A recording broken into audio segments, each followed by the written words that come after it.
36. The woman I wanted married my brother. I took it out on my Amish wife. My brother Eli never looked at me the day he married Rebecca Lapp, not once during the hymns, not once during the vows, not once during the 3-hour service in my father's own front room where I sat on the men's side, 14 feet away, close enough to hear her whisper, "Ja," when the bishop asked if she would take him. I was 23 years old, and I had spent 2 years believing she would whisper that word to me. That was the autumn of 1994, in a district outside Geauga County, Ohio, where my family had farmed the same 200 acres for 4 generations. I need to tell this story not because I want sympathy. I have no right to sympathy. I need to tell it because for 11 years I punished a woman named Martha for something she had nothing to do with, and the only way I know how to explain that is to go back to the beginning, to who I thought I was, who I blamed, and how long it took me to understand that I had been wrong about nearly everything. Rebecca and I grew up 3 farms apart. Her father, Mervyn Lapp, sold harness leather to mine, and I saw her at church every other Sunday from the time I was old enough to notice. By the summer I turned 21, we had spoken privately more than a dozen times. At singings, she sat where I could find her. When I drove her home twice that September in my open buggy, she let me hold the conversation long past her lane. I believed I was courting her. In our community, you did not announce these things. You simply continued, and people understood. What I did not know was that my father and Mervyn Lapp had been talking for months, not about me, but about Eli. Eli was 2 years older, broader across the shoulders, quieter in church, and already running the dairy side of our operation. My father considered him more dependable. He told Mervyn that Eli was the son who would inherit the lower 100 acres and the farmhouse. That mattered, because Mervyn had 5 daughters and no sons, and he needed to know that a marriage would mean stability for Rebecca. My father made that case for Eli without telling me he was doing it, and without telling Eli what I felt. I learned about the arrangement the way most painful things arrived in our house, through silence that suddenly changed shape. One Thursday evening in late October, my mother set an extra place at supper. Eli came in wearing his good shirt. My father asked him to sit beside him rather than across. No one explained. But after the meal, my father said Eli would be driving to the Lapp farm that weekend and that I should not plan to visit Rebecca again. I asked why. My father said, "It has been discussed." 3 words. That was all he offered. My mother looked at her hands. Eli looked at the wall. I pushed back my chair, walked to the barn, and stood in the dark for an hour, listening to the cows shift in their stalls. I told myself there had been a misunderstanding. I told myself Rebecca would refuse. She didn't refuse. Within 6 weeks, Eli was courting her openly, and by January the engagement was confirmed. I waited for Rebecca to send word. A note, a message through her sister. Anything to tell me she had been pressured. Nothing came. I took her silence as proof that she had never cared for me the way I cared for her, and that she had simply chosen the better brother. That interpretation let me keep my pride. It also poisoned everything that followed. My father, perhaps sensing the danger in leaving me unattached and bitter, began his own quiet campaign. He spoke to the deacon. The deacon spoke to a family in a neighboring district.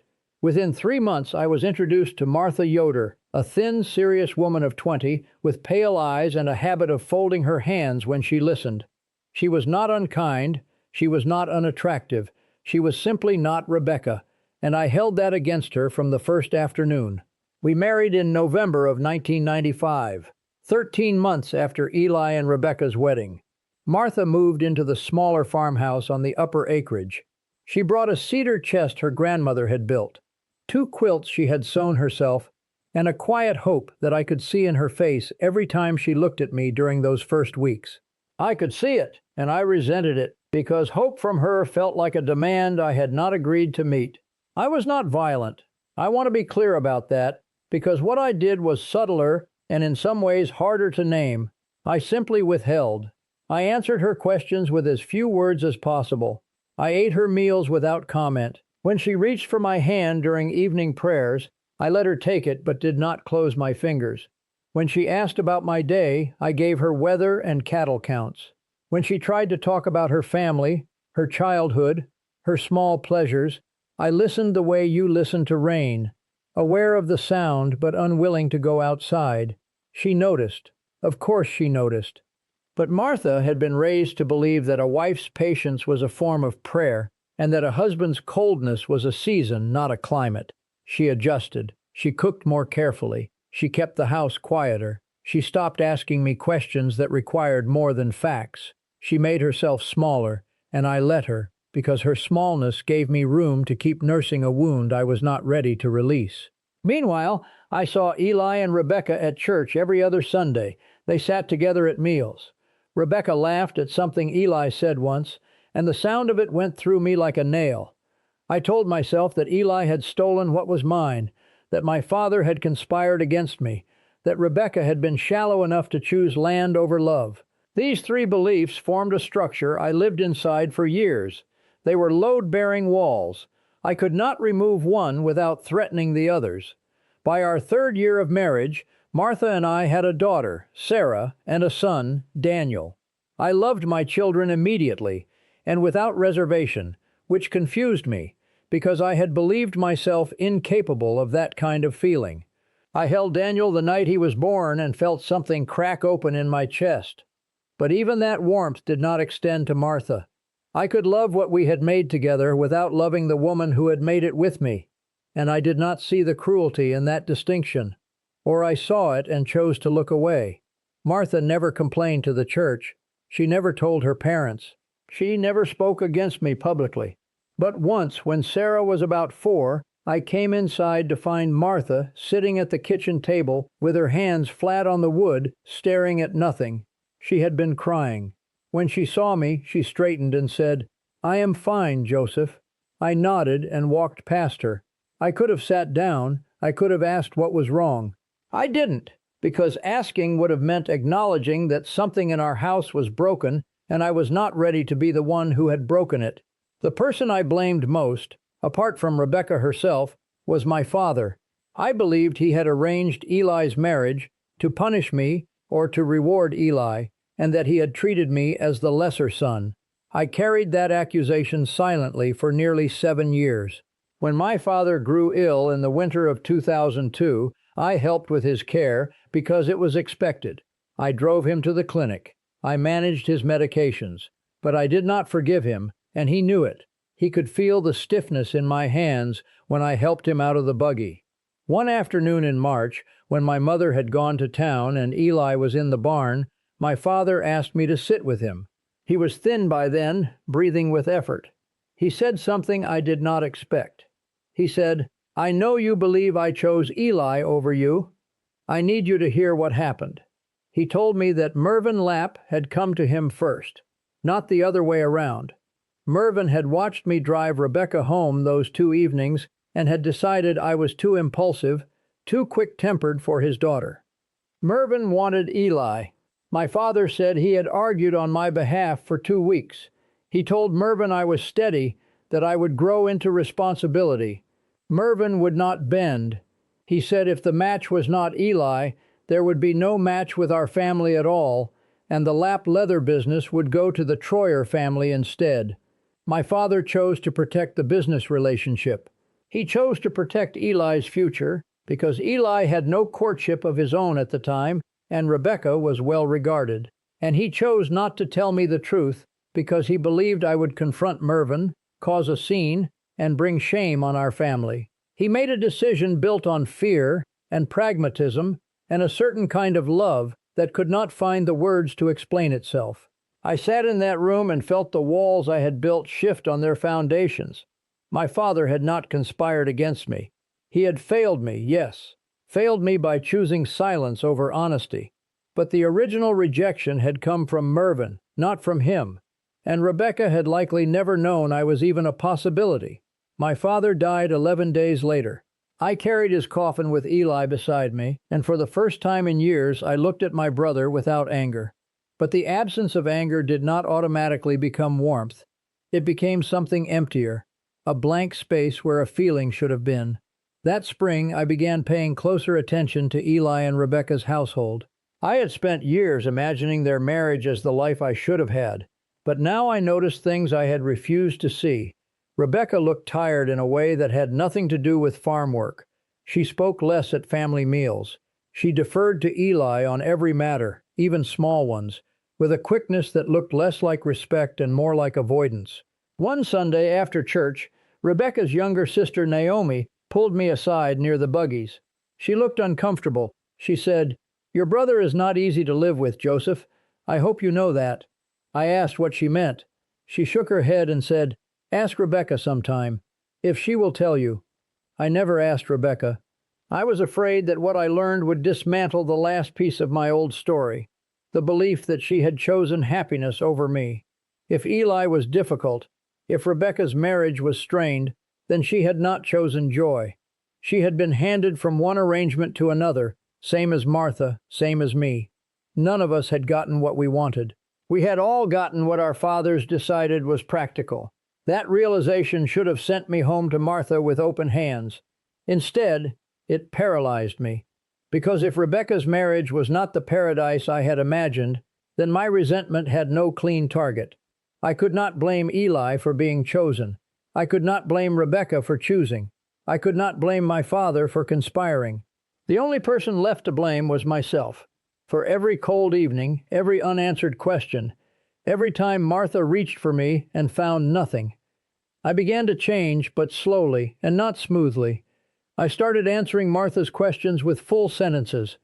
I complimented a meal for the first time in years, and she looked at me as though I had spoken a foreign language.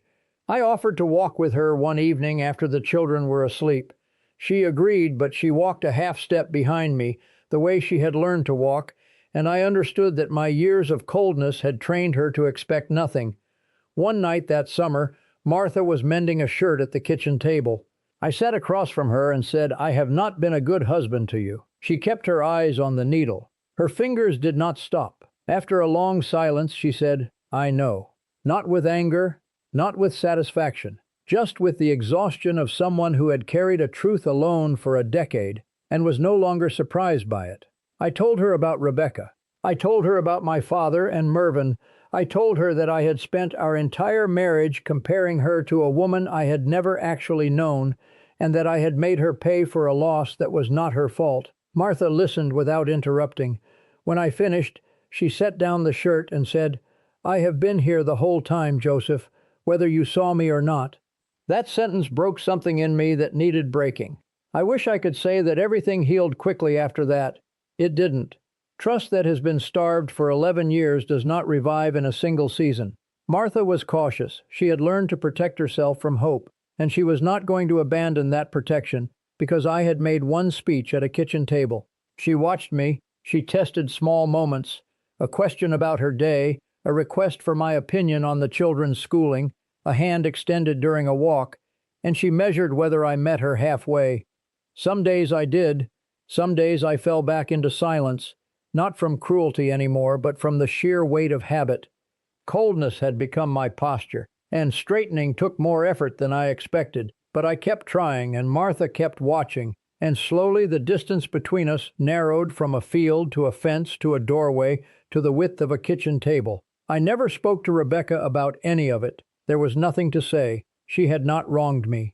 She had married the man her father chose, same as Martha had married the man arranged for her. The difference was that Rebecca never knew I existed as a possibility, and Martha knew every day that she was living with a man who wished she were someone else. Of the two women, Martha carried the heavier burden, and she carried it without once asking me to set it down. Eli and I rebuilt something as well, though it never became close. He told me once, years later, that he had known about my feelings for Rebecca before the wedding. He said he had considered stepping aside, but that our father had convinced him the match was already settled, and that refusing would humiliate both families. Whether that was the full truth, I cannot say. Eli was not a man who lied easily, but he was a man who arranged facts in the order that caused the least disruption. I recognized the habit because I had it myself.